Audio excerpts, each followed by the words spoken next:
اس میں ایک بات اور عرض کر دوں، وہ یہ کہ معصیتیں بھی تو اللہ تعالیٰ نے پیدا کی ہے نا، پیدا کرنے والے تو وہی ہے نا، خالق خیر بھی ہے خالق شر بھی ہے۔ تو یہ معصیتیں اس لیے پیدا کی گئی ہیں، ان کے خواہشات اس لیے پیدا کی گئی ہیں کہ ان خواہشات کو بندہ کچلے، یہ کچلنے کے لیے پیدا ہی اس لیے کی گئی ہیں کہ بندہ ان کو کچلے، اور جوں کچلے گا اتنا ہی پھر قرب حاصل ہوگا باری تعالیٰ کا۔ تو جب بندہ کارزار زندگی میں داخل ہوتا ہے، ہر طرف شیطان کے ہرکارے پھر رہے ہیں، نفس کی خواہشات انسان کے اوپر چھائی ہوئی ہیں، تو یہاں اس کی لڑائی شروع ہوتی ہے، ایک مارکا ہے، لڑائی شروع ہوتی ہے نفس کے اور شیطان سے، کہ نفس اور شیطان آ کے بہکاتا ہے، یہ کر لو مزہ آ جائے گا، یہ کر لو فائدہ پہنچ جائے گا، پیسے زیادہ ہو جائیں گے، رشوت لے لو پیسے زیادہ ہو جائیں گے، تم آخر بھی بچوں کا بھی حق ہے تمہارے اوپر، ان کو بھوکا نہ مارو، رشوت لے کے کام چلاؤ۔ تو یہ تقاضے پیدا کرتا ہے کون؟ شیطان اور نفس انسان دونوں مل کے۔ اب اگر انسان غافل ہے، بالکل غفلت کی زندگی گزار رہا ہے، تو پھر اس صورت میں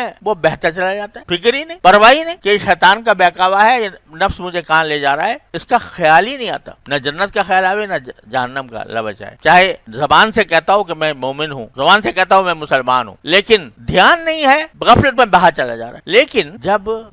کسی میں ذرا سی فکر ہو کہ بھئی یہ دنیا امتحان کی جگہ ہے، اپنی ہر خواہش پوری کرنے کی جگہ نہیں ہے، جہاں ہر قسم کی خواہش پوری ہوگی وہ اور مقام ہے جنت کا، وہاں کوئی خواہش رد نہیں ہوگی، لیکن یہاں یہ دنیا ہے، یہاں پر ہر خواہش پر عمل کرنا یہ ایک مومن کا کام نہیں ہے۔ تو وہ جب نکلا بازار میں، صبح کو اٹھ کے کارزار زندگی میں داخل ہوا، تو اب کہیں سے کوئی گناہ کا تقاضا آ رہا ہے، کہیں سے شیطان بہکا رہا ہے، کہیں سے نفس بہکا رہا ہے۔ شروع میں یہ قصد کر کے نکلا تھا کہ بھئی بچوں گا، مثلا صبح کو ارادہ کر کے نکلا، بچوں کا گناہوں سے، لیکن آگئے خواہشات، آگئے تقاضے گناہ، تو اس وقت میں لڑائی شروع ہوئی، مارکا پہ شروع ہوئی، اور لڑائی کا نتیجہ یہ ہوتا ہے شروع میں کہ کبھی ہم نے شیطان کو اور نفس کو ڈھا دیا، کبھی نفس نے ہمیں ڈھا دیا۔ جب آدمی مشق کے لیے چلتا ہے،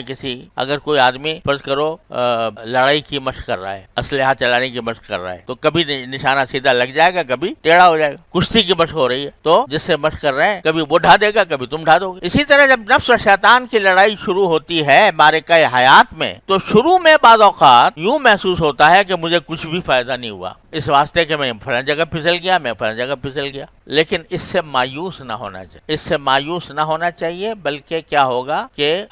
شروع میں اگر تم نے ہمت نہ ہاری، لگے رہے، تو شروع میں بے شک کبھی تمہیں شکست ہو جائے گی، کبھی اس کو شکست ہو جائے گی۔ یہ بھی ذرا مطالعہ کر لیا کرو، اس کا بھی محاسبہ کر لیا کرو کہ کبھی میں نے بھی فتح پائی کہ نہیں پائی، سمجھے آپ؟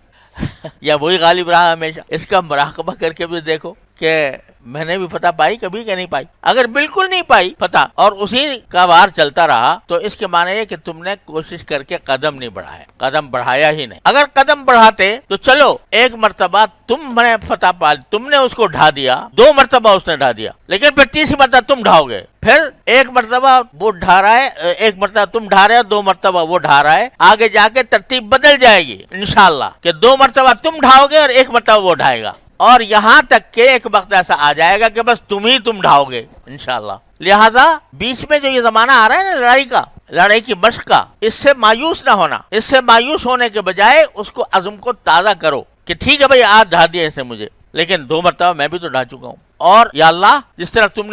آپ نے مجھے وہاں فتح عطا فرمائی، مجھے آئندہ بھی فتح عطا فرما دی۔ تو اس طرح کیا ہوگا کہ انشاءاللہ رفتہ کر کے آدمی انشاءاللہ محفوظ ہو جائے گا، اللہ تعالیٰ کی طرف سے محفوظ ہو جائے گا۔ والذین جاہدوا فینا لنہدینہم، اسی کا نام ہے جہاد نفس، کہ یہ جہاد ہے جو ہمارے راستے میں یہ جہاد کرتا ہے، نفس کے ساتھ جہاد کرتا ہے۔ جہاد کی کیا معنی؟ جہاد میں کیا ہوتا ہے؟ کبھی تم نے مار دیا، کبھی اس نے مار دیا۔ یہ جہاد جب کرو گے،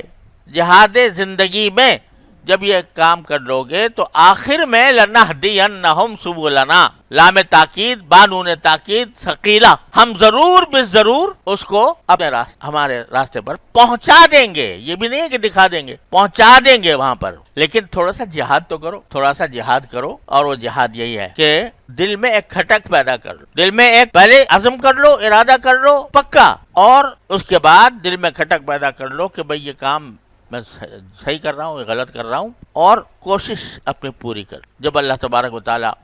پھر شروع میں توفیق دیں گے گناہ سے بچنے کی، تو پھر اس میں مزید انشاءاللہ قوت پیدا ہوگی۔ یہ اللہ تعالیٰ کی سنت ہے کہ جب بندہ کوئی نیک کام کرنے جاتا ہے، کر لیتا ہے اپنے اوپر زبردستی کر کے،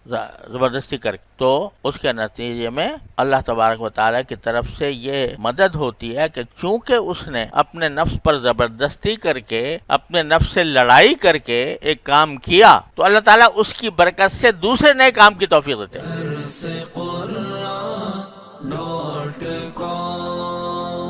www.darsequran.com